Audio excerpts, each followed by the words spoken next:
Good morning, everybody. Morning. It's Friday, the 3rd of April, 2020. It's 8:25 in the morning, and I'm at home today, and I'm just bringing you our very first virtual assembly, our virtual act of worship. Really good to see you. I really wanted to do this. I thought it was really important that we come together as the Minster school community. I really hope you take the time to listen to this and reflect like we normally would do during school. And yeah, sort of celebrate the end of term, so to speak, in some ways, because it is the end of term. And we normally we'll be breaking up now, ready for our 2-week holiday. And we'd reflect, we'd celebrate our achievements, and we'd think back to what's happened over that time.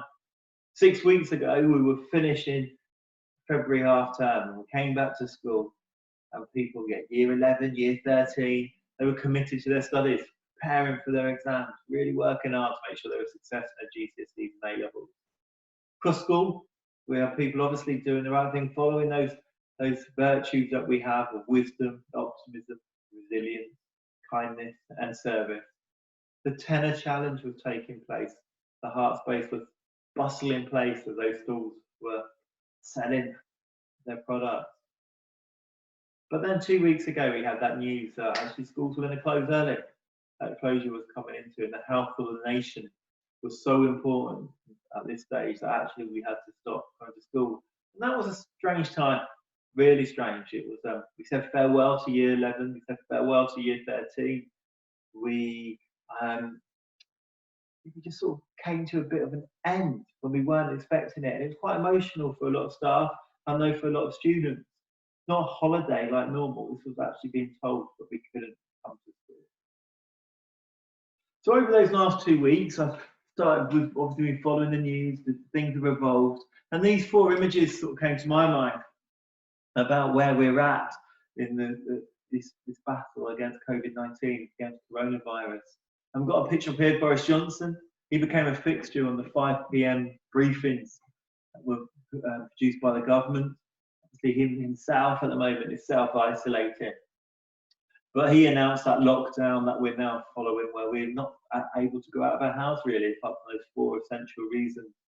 Above him, you'll see queues at the supermarkets. That's one of those essential reasons to get food.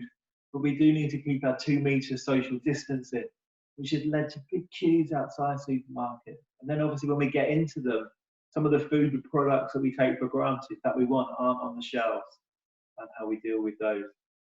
And then that face of the lady there wearing a face mask, quite symbolic for a lot of us actually. That's what people are doing to protect themselves and others.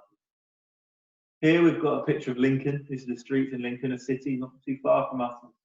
And it's empty. People aren't out. At this time of year, spring, been some gloriously sunny days this week, moving into the Easter holidays. You'd expect those roads to be busy, bustling with people and doing their daily lives. But yet they're empty. And this is the same symbolic in cities across the country, from London to Birmingham, Manchester, and into Nottingham.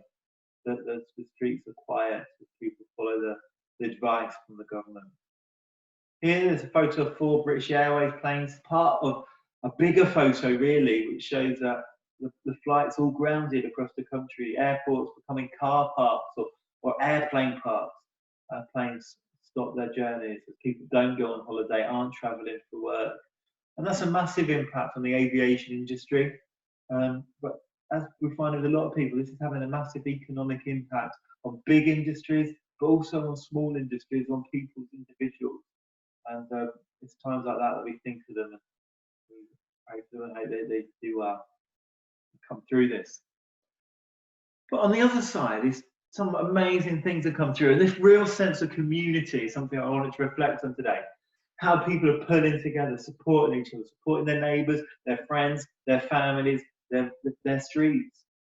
I think just before the closure came into place, Mr. Wall did an act of worship, and he talked about having one of these through his door. It was a card that came through saying if you were self-isolating, they would help. Give them a call, and they might be able to get you some food, might be able to support you in some way. And that's that sense of community, that those people stepping up to help others. And we're just seeing a call to arms from the government, where they were asking for 250,000 volunteers. And we've had over 500,000 volunteers. It's been an amazing response from the country who want to help, want to do their bit to support others. And then this video here, this is something that sort of went viral in Italy. People playing music on their balconies. They were in a full state of lockdown there where they weren't allowed out. They get people came onto their balconies and were singing, were spreading joy, trying to get a bit of happiness into their lives. And I'm a great believer that music makes a difference. It really can improve your mood. It can make you feel better. It can make you feel miserable if you pick some elements of song. And it's a time to reflect on that. So if you follow Minster Performing Arts on their Twitter feed, or look at the hashtag Minster Playlist on Twitter, you'll find that they're putting out a piece of music each day, maybe performed by fellow students, your friends, your peers, maybe picked by a member of staff. It's well worth the look every day and picking that music that can really set us on the right stool for our days at home. This made me laugh this week. You might have seen it. It was sort of like, I think it was Tuesday, Wednesday night. This went viral on social media, picked up by the news channels. And it's a street where they're actually playing music onto the street and having a little bit of a dance and trying to feel good about themselves. It's yeah, an amazing time really. And they're keeping their distance, doing the right things, but actually trying to bring a bit of joy and happiness to people's lives. And then down here we've got a photo of the rainbows of hope. You might see them from your window. You might have some in your windows. As you go for your daily piece of exercise, you might see them displayed in the houses around you. I've certainly seen a lot. This one's displayed in our heart space at the Minster School. As you know, we are closed, but there are a few children from the Minster and from our family of primary schools that are coming to the Minster School site to in the day to have their care provided for them, really. And these are generally people that are the children of critical workers. For example, the workers that might be in the NHS. And maybe you, your family, my family definitely did. We went out last night onto the streets, and at 8 o'clock, we clapped our support for all their hard work on the NHS. We're so lucky to have this free facility that provides healthcare to us as a country. And when we're in a time like this, I think it makes us really appreciate what they're doing. They're on the front line, working hard, treating people with COVID-19. And we've seen people come back from retirement who have ended their careers, but they're coming back to support their colleagues and to support the nation. We are really, truly grateful for them. And that round of applause that happens 8 o'clock on a Thursday is just a mark of respect. And I really urge you to join in that. And it's really emotional. You might be able to find some emotion yourself. We were out on our street with NHS workers that live nearby. And yeah, I urge you to do that really, and just I think it makes a difference. Really makes a difference. I referred earlier to as critical worker. I'll just put a list up here because these are people that I don't know at this time are helping keeping our country running. A lot of people are trying to work from home or staying in their houses, but these people are actually sort of out there. Like we said, the NHS workers, social care. We've got some teachers, the school staff, delivery workers, the people keeping the gas and electricity supplies. And I know these aren't the only people out there working. There's many people out there still going around their daily lives trying to keep a sense of normality. But we're worth to reflect and thank them because these are unprecedented times. Yeah, as I was putting this together, I was thinking, this verse came to me really last night. It's from Deuteronomy. The Lord himself goes before you and will be with you. He will never leave you nor forsake you. Do not be afraid. Do not be discouraged. I just felt the right thing at this moment, really, the right peace. It's referring from the Old Testament, referring to Moses, who led his children, for the children of Israel, for over 40 years, but wasn't permitted to cross the Jordan.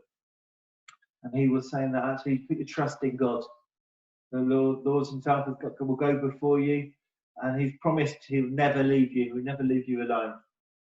And, I just felt at this time it's something that we should maybe reflect on and just think that, yeah, the Lord will be there, and he's urging us not to be afraid and not to be discouraged, even in what is the most difficult time.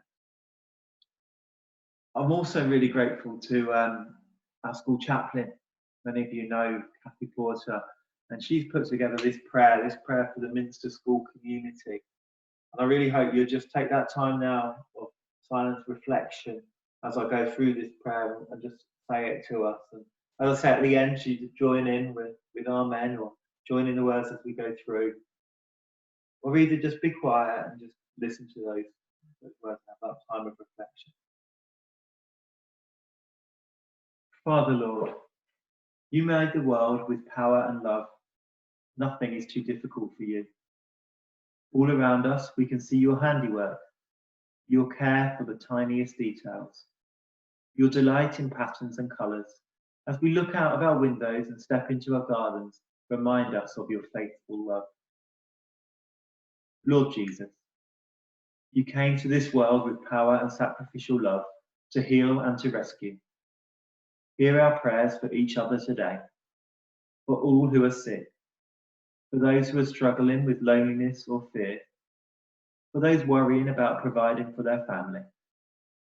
Inspire us to act with love and kindness, bringing you your hope and light to others. Holy Spirit, God with us, comfort and strengthen us in this time of uncertainty. Whisper to us words of hope. Draw us close to God, our source of love, our provider and our help. We put our trust in you. Amen. Thank you very much. Thanks for joining this act of worship, this virtual act of worship. If you're going to the Easter break, it'll be a time for you to spend some time with your families and relax, obviously. We'll also be sending out over today, maybe via the website or school comms, some what we call "Why Don't You" challenges. Some challenges that you can do with your family, in your homes, just to keep you busy and going. Just don't sit there watching TV for 2 weeks. You need to keep those brains active. Look, everyone, take care, stay safe. I'll see you again soon. Take care.